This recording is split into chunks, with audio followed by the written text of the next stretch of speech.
नमस्कार दोस्तों। आज मैं जो बात करने आई हूँ वो अभी आप लोग सभी लोग देख रहे होंगे यूट्यूब पर एक चर्चा का विषय बना हुआ है और बहुत सारे न्यूज़ आ रही हैं। ये मैरवा सिवान की घटना है जिसके बारे में बहुत सारे न्यूज़ चैनल पर न्यूज़ आ रही है। मैं इस बारे में अपनी राय रखने आई हूँ। जैसे उसने गलती की, जिस भी पांडे जी ने या जिसने भी, क्या नाम है मुझे ध्यान नहीं आ रहा है क्या नाम है उस इंसान का, उसने जो भी किया वो गुनाह किया और सरासर ये एक अपराध है कि उसने 11 साल की लड़की के साथ में विवाह किया और जिन भी परिस्थितियों में किया इसके सिर्फ वही जिम्मेवार नहीं है, उसके माता पिता भी जिम्मेवार हैं। मतलब लड़की के माता पिता भी जिम्मेवार हैं। और जैसा कि न्यूज़ में अभी देखने को आ रहा है, नई नई न्यूज़ें आ रही हैं, नई नई खबरें आ रही हैं, उन सभी से पता चल रहा है कि उस लड़की के माता पिता ने ही उसका सौदा किया था और लड़की की माँ ने खुद ही जाकर लड़की को वहाँ पर पहुँचाया था।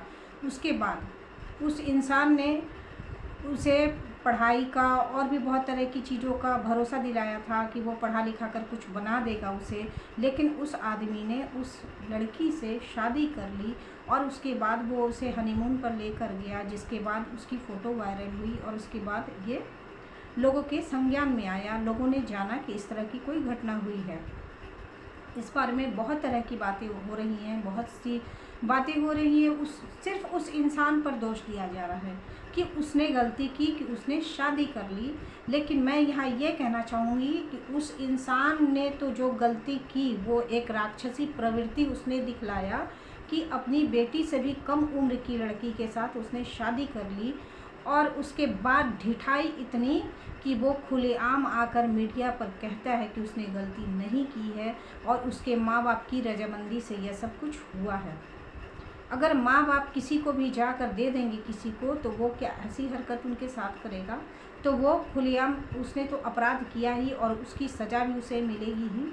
लेकिन यहाँ पर उस लड़की के माता पिता भी उतने ही बड़े गुनाहगार हैं जिन्होंने अपनी बेटी को एक तरह से उसके साथ बेच दिया, उस इंसान के पास बेच दिया।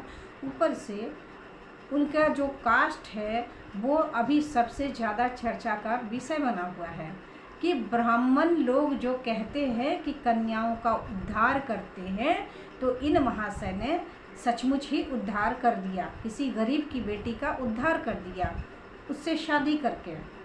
मैं उस जैसे महानुभाव और वैसे विचार के लोगों से पूछना चाहती हूँ कि ये कैसा उद्धार है? अपनी ज़िंदगी संवारने के लिए किसी की ज़िंदगी को नर्क में डाल दिया, ये कैसा उद्धार है? आज उस लड़की को समझ में नहीं आ रहा है कि उसके साथ क्या हुआ है, क्या कुछ उसके साथ घट गया है। वो इतनी छोटी लड़की है कि उसे समझ ही नहीं आ रहा है कि उसने क्या कर दिया, कौन सा गुनाह उसके साथ में हुआ है। लेकिन जिस वक्त उसे समझ में आएगा कि उसने क्या किया है और उसके साथ क्या किया गया है, तो समझो उसकी ज़िंदगी, अपनी ही ज़िंदगी बोझ लगने लगेगी। तो ऐसा आपने क्यों किया? और वैसे माँ बाप से भी पूछना चाहती हूँ कि तुम लोग बेटी को गला घोट कर मार डालो, तुम लोग को पैदा ही क्यों करते हो? अगर तुम उसे कमा कर खिला नहीं सकते हो तो वैसे औलादों को पैदा क्यों करते हो जो दूसरों के रहमो करम पर छोड़ देते हो, दूसरे के बिस्तर तक लेकर चले जाते हो? तुम लोग जैसा पापी तो कोई और माँ बाप शायद ही होगा जो अपने बच्चों का सौदा करते हैं, जो अपनी बेटियों को बेचते हैं। और जहाँ तक खबर ये भी आई है कि उस लड़की के पिता ने भी मात्र 7,000 रुपए में किसी नीची जाति की औरत को लाकर शादी की थी। तो ये जो खरीद बिक्री का ये जो बाज़ार है, ये ब्राह्मणों में देखा जाता था पुराने समय में भी, लेकिन ये बातें आज भी जिंदा है। ये इस खबर से पता चल गई हम लोगों को कि ये चीज़ें, ये प्रथाएं आज भी हैं। तो इसके लिए तो सही दिशा में आवाज़ उठनी ही चाहिए। लेकिन अब मैं एक सभी मीडिया कर्मी से, जो भी मीडिया कर्मी यहाँ पर अपनी रोटी सेक रहे हैं व्यूज़ के माध्यम से, व्यूज के लिए बहुत कुछ उस लड़की से तरह तरह के सवाल किए जा रहे हैं और उस लड़की का भविष्य कोई नहीं सोच रहा है। उस लड़की के फ्यूचर का क्या होगा, आगे क्या होगा, ये कोई नहीं सोच रहा है। पर सभी लोग जाकर अपनी रोटियां सेक रहे हैं और जब उन्हें उस न्यूज़ से बहुत सारे व्यूज़ आने लग रहे हैं, तो और भी लोग ये देखते हुए और भी लोग वहाँ पर पहुँच रहे हैं और एक तरह से उस लड़की का तमाशा मचाया जा रहा है। ऐसी घटनाएं पहले भी हो चुकी हैं, बहुत बार यूट्यूब पर इस तरह की घटनाओं को देखा जाता है। जिसने अपराध किया पुलिस ने उसे पकड़ लिया, केस भी हो चुका है उस पर। उसके बाद भी मीडिया कर्मी जाकर उस लड़की से तरह तरह के सवाल पूछ रहे हैं। कोई उसके बालों को हटाकर उसका सिंदूर देख रहा है और उस पर व्यूज आते हैं 1 से 2 मिलियन, 2-2 दिन के अंदर में इतने इतने व्यूज़ आ रहे हैं। तो यहाँ पर समझिए कि लोगों की मानसिकता कितनी गिरी हुई है कि ऐसी खबरों को देखने के लिए लोग ललायित रहते हैं और चाहते हैं कि इस तरह का न्यूज़ मिले कि थोड़ी सी उनकी आंखों की चमक बढ़ जाए। मैं तो यही कहूँगी, ना जाने कौन सा आनंद मिलता है इस तरह की खबर को सुनकर कि लोग बार बार उस न्यूज़ को देखते हैं। गुस्सा किसी को नहीं आता है, लोग मज़े लेते हैं। ये इंसानियत के गिरने की हद है।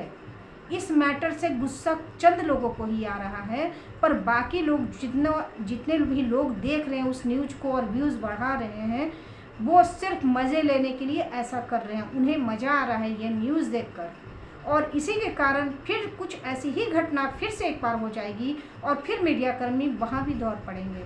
तो मैं सभी मीडियाकर्मी से अनुरोध करती हूँ कि जहाँ तक केस तक पहुँचाने की बात थी, अच्छा किया आप लोगों ने कि उस मैटर पर संज्ञान लिया गया और उस आदमी को सज़ा भी मिलेगी। तो अब बस कर दीजिए और उस लड़की का क्या होना है, उसका फ्यूचर क्या होना है, इसके बारे में सोचिए और इस दिशा में सही कदम आप लोग उठाइए, ना कि उस लड़की का तमाशा बनाइए और बार बार गंदे गंदे थंबनेल लगाइए कि उसके साथ ये हुआ, उसके साथ वो हुआ, ऐसा किया था, वैसा किया था। अपनी बेटी की तरह ही उस बेटी की भी इज्जत को समझो। वो जिस भी मजबूरी में उस औरत मर्द के पास चली गई या उसने शादी कर ली, वो उस मजबूरी को भी समझो। और दोषी वो माँ बाप भी है, तो उस माँ बाप को भी सज़ा मिलनी चाहिए।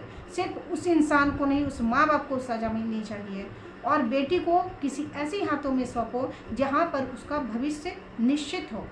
जैसा कि अभी मैंने न्यूज़ में देखा, देशवा न्यूज़ में मैंने देखा है कि बबीता मैडम कह रही हैं कि सोनू की तरह मैं भी उसे पढ़ाऊंगी, लिखाऊंगी और उसे गोद लूँगी।